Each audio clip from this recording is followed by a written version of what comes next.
বাবুর বিয়ে। ঘাসের পাতার লুচি হলো ভাজা গাওয়া ঘিয়ে, ঘাসের পাতার লুচি হলো ভাজা গাওয়া ঘিয়ে। হরিণ বাবুর বিয়ে, আজ হরিণ বাবুর বিয়ে।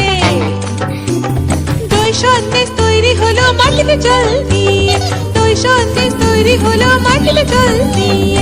ব্যাগে ছাতা নিচে সবাই খেতে বসলো গিয়ে। হরিণ বাবুর বিয়ে।